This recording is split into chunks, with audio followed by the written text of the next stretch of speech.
Okay. Hai, Assalamualaikum. So, hari ni saya nak explain tentang chapter 1 iaitu Ordinary Differential Equation.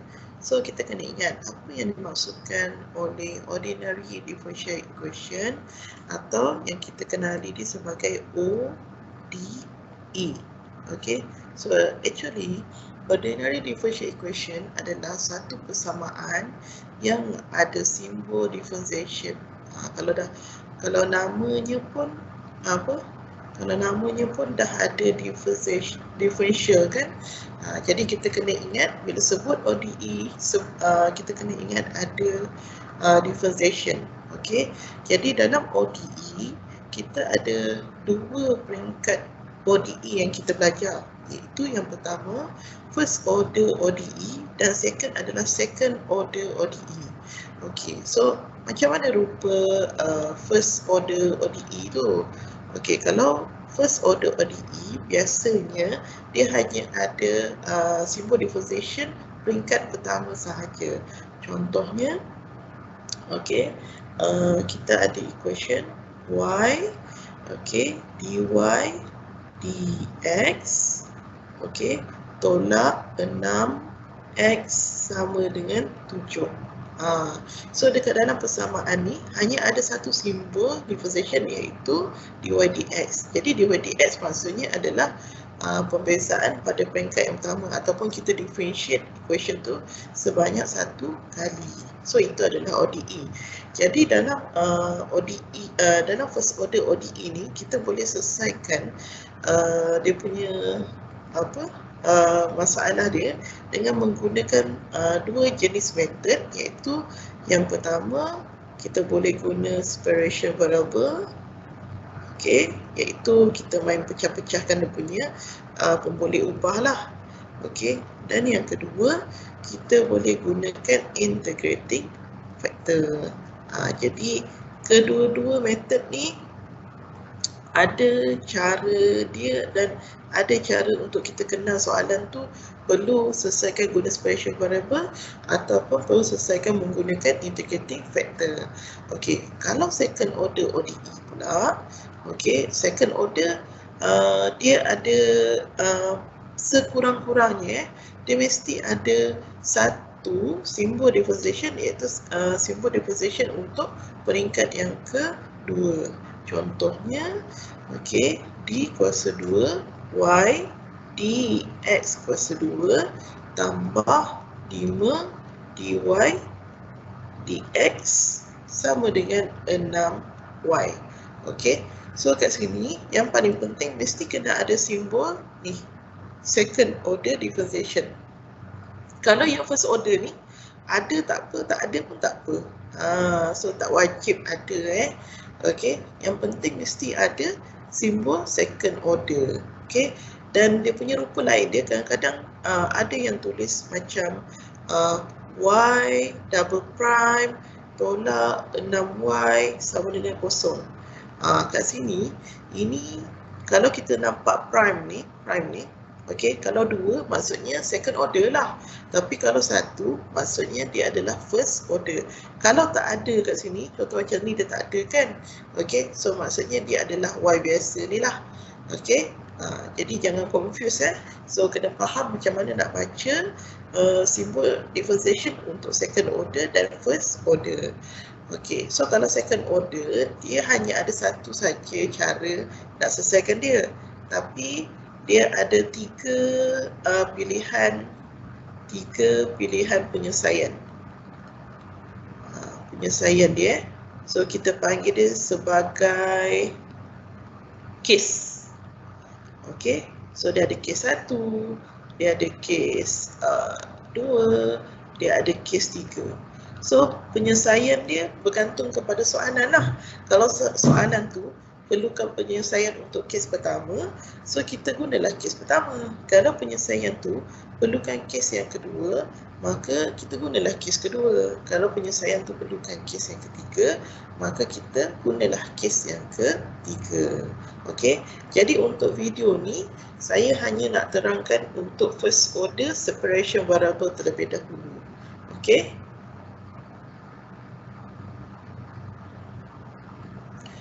Alright.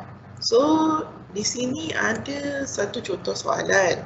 Okay, given the differential equation y dy dx tambah 2x tolak 5 sama dengan kosong.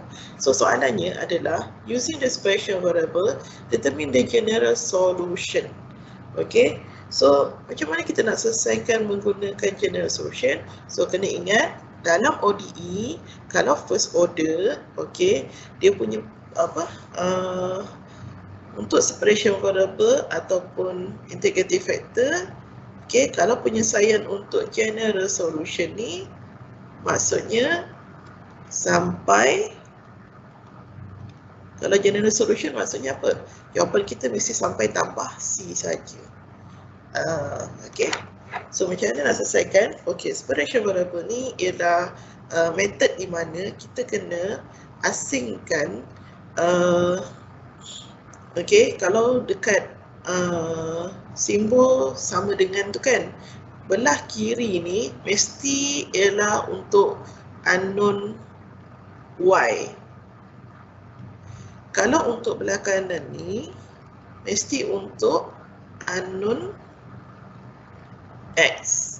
So biasanya yang ada y mestilah dy. Okay, yang ada x mestilah dx. So kita kena susun balik equation ni ikut rumah dia. So kiri kita letak y dengan dy, yang kanan kita letak x dengan dx. Okay, so kita ada equation y dy dx tambah 2x tolak 5 sama dengan kosong. Okay, so sekarang ni kanan nak kena letak x, yang kanan nak kena letak x. Okay, so x semua dengan y termasuk ni kan, x, y, lepas tu ada dx kat sini, semua duduk belah kiri. Belah kiri pada simbol sama dengan, so yang mana ada x, okay, yang mudah lah. Okay, kita pindahkan dahulu ke kanan.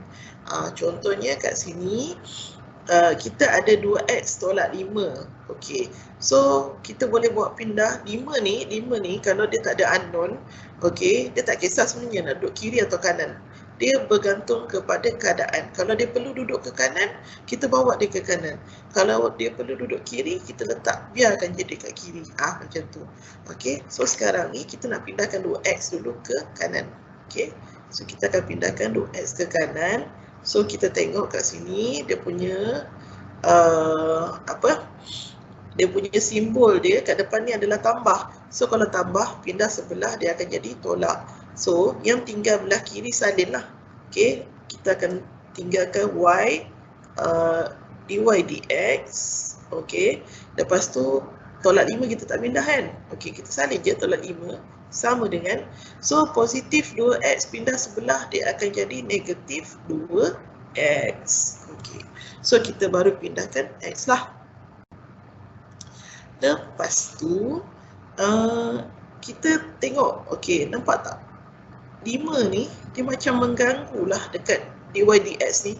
Jadi kalau 5 ni tak pindah, so dy dx ni pun tak boleh pindah sebab dy dx ni menolak 5.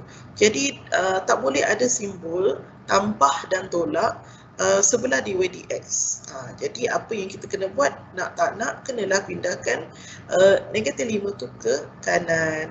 So dia akan jadi y dy dx, okay, sama dengan negatif pindah sebelah dia jadi positif. Okay, so tak kisahlah nak duduk depan ke nak duduk belakang ke, kalau dia duduk depan dia akan jadi macam ni sebab dia positif kan.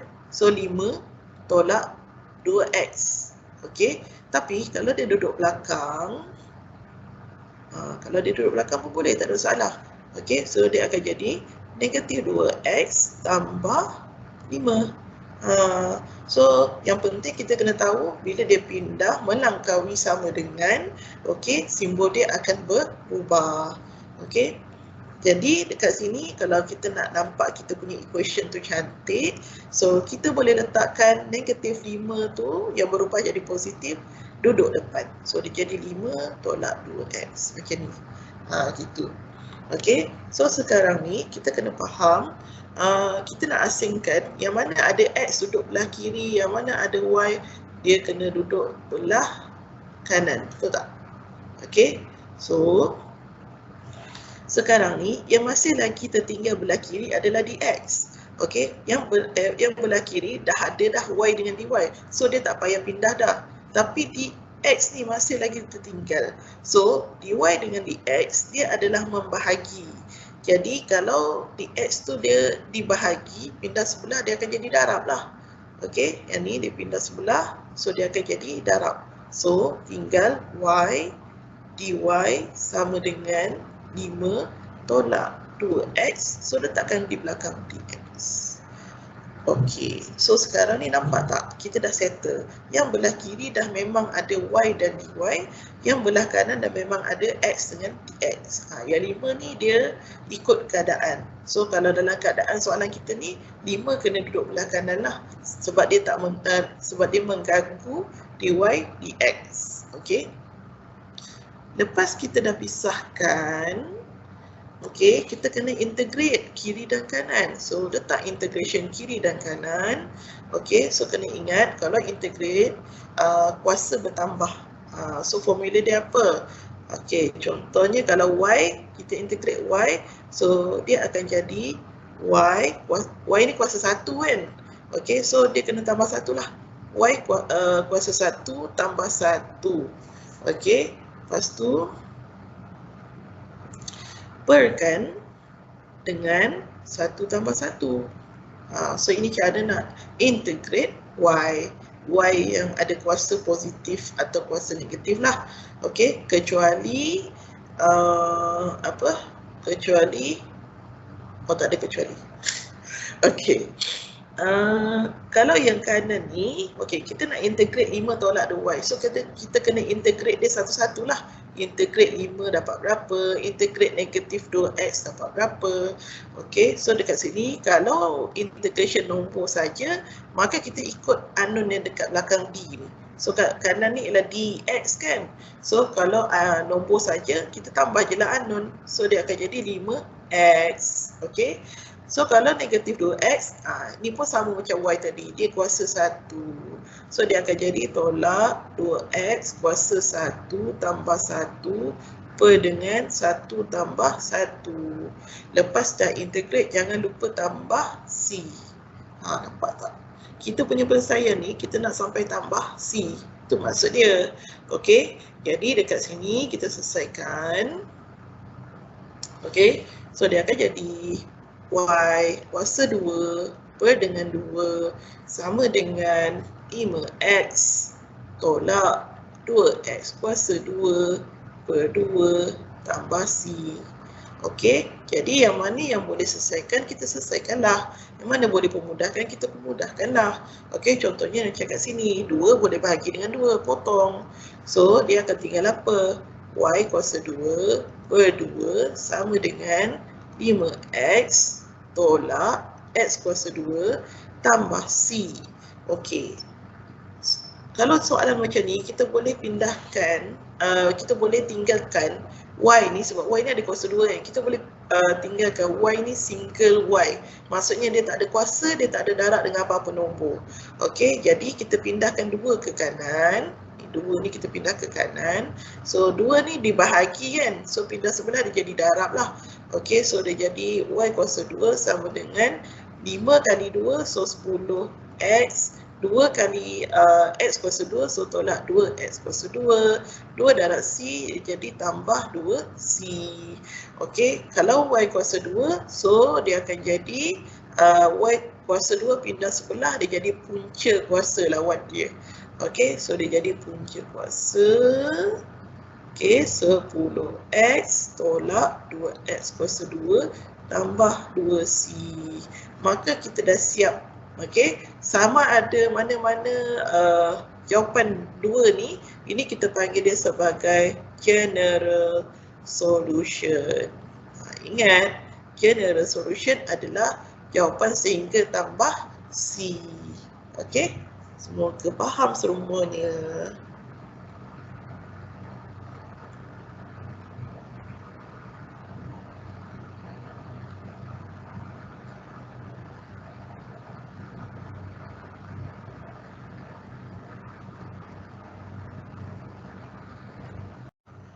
Okey, so tadi kita dah selesaikan soalan ni sehingga general solution. Okey, so sekarang kita nak selesaikan lagi satu soalan. Dia nak apa ya? Dia nak find particular solution. Okey, particular solution in A when x equal to 0 and y equal to 2. Jadi maksudnya daripada soalan A tadi, okey, dia nak suruh kita cari penyelesaian penyelesaian yang lebih detail lah. Particular tu maksudnya detail kan, untuk jawapan general solution ni tadi. Jadi dekat general solution tu, dan kita perlu gantikan dengan nilai x dan y yang diberilah. Tu maksud dia.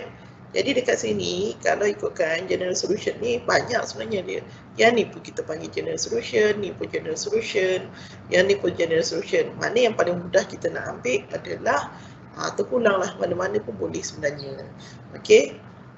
Jadi contohnya kalau nak ambil yang last sekali ni kan, contohnya yang last sekali ni kita dah asingkan y tu sama dengan apa. Okey, so kita boleh gantikan, kita salin balik. Lepas tu salin dia punya general solution dia. Okey, so contohnya y sama dengan punca kuasa 10x, okey, tolak 2x kuasa 2 tambah 2c. Jadi tujuan dia kat sini kita nak cari nilai c tu apa. Okey, jadi dekat situ kita dah tahu dah y tu sama dengan 2. So kat mana yang ada y kita gantikan dengan 2 lah. Yang mana ada x kita gantikan dengan kosong. So dia akan jadi punca kuasa 10 darab kosong tolak 2 darab kosong kuasa 2 tambah 2c. Okey, jadi dekat sini yang mana darab dengan kosong jadi kosong lah kan. Maka dia akan jadi 2 punca kuasa 2c. Betul tak? Okey, jadi lepas tu pindahkan punca kuasa ke kiri. So dia akan jadi 2 kuasa 2 sama dengan 2c. Maka 2 kuasa 2 adalah 4 sama dengan 2c. Dan c adalah 4 bahagi 2 iaitu 2. Maksudnya kat sini nilai c kita adalah 2 lah. Okey, so kita ambil nilai c berdasarkan general equation yang ini kan. Jadi kita kena gantikan balik dekat general equation yang sama, iaitu kita punya particular solution dia. Okey, so particular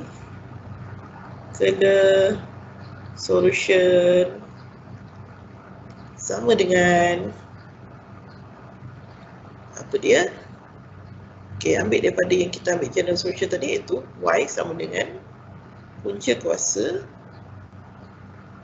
10x tolak 2x kuasa 2 tambah 2 darab 2. Sebab 2c kan, 2 darab 2 lah. Okey, jadi kita akan dapat y sama dengan punca kuasa 10x tolak 2 kuasa 2 tambah 4. So dah siap lah ni. Okey, so inilah jawapan untuk kita punya particular solution.